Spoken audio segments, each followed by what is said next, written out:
السلام علیکم دوستو، آپ سب کیسے ہیں؟ میں امید کرتی ہوں آپ سب خیریت سے ہوں گے۔ میں ہوں آپ کے ہوسٹ رابعہ چودھری، آج نیو ویڈیو کے ساتھ آپ کی خدمت میں حاضر ہوں۔ پلیز جس نے میرا چینل سبسکرائب نہیں کیا تو پلیز اس کو سبسکرائب کر لیں تاکہ ہر نئی آنے والی ویڈیو کا آپ کو نوٹیفیکیشن مل سکے۔ تو چلتی ہوں ویڈیو کی طرف۔ ناظرین، آج میں آپ کو بتاؤں گی کہ سہاگ رات کیسے منائیں۔ نئی شادی شدہ حضرات کے لیے دلچسپ رہنمائی اور شریعت کا نقطہ نظر، مرد عورت کی ہم بستری پر دلچسپ معلومات۔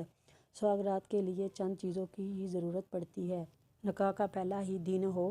نکاح کے پہلے دن کی جو لذت ملتی ہے وہ باقی دنوں میں نہیں ہوتی۔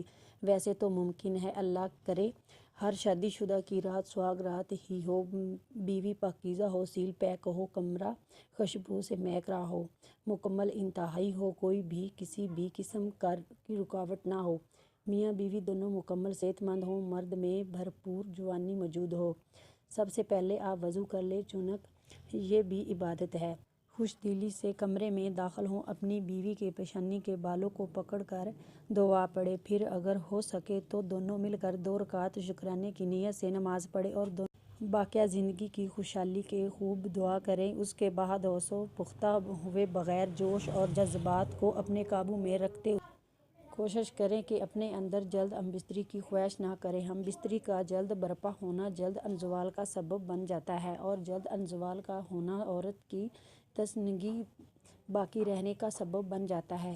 اسی وجہ سے عموماً شادی کرنے کے بعد بھی بعض عورتیں بے رحمی کا شکار ہو جاتی ہیں۔ اگرچہ وہ شرم کے مارے کچھ نہ بولیں لیکن اس کی چیز کی طرف لوگوں کی توجہ نہیں جاتی اور مرد سمجھتا ہے کہ عورت کو پوری لذت مل رہی ہے، حالانکہ معاملہ اس کے برعکس ہوتا ہے۔ سوال یہ پیدا ہوتا ہے کہ برعکس اندازے سے ہمبستری کریں کہ عورت کو تسکین ہو۔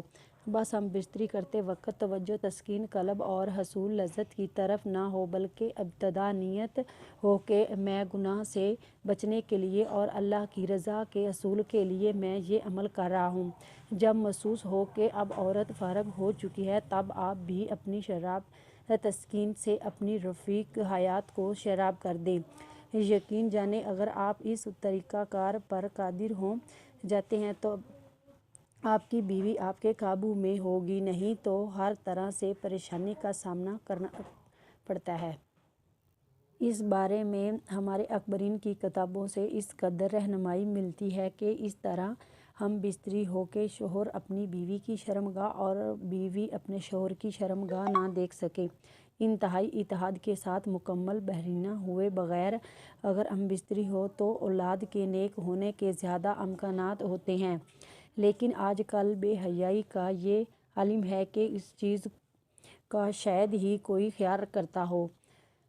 اگر ویڈیو اچھی لگے تو شیئر ضرور کریں۔ آپ کی خدمت میں دوبارہ حاضر ہوں گی۔ آپ کی محبتوں کا شکریہ۔ اللہ حافظ۔ ہمارے یوٹیوب چینل کو سبسکرائب کریں۔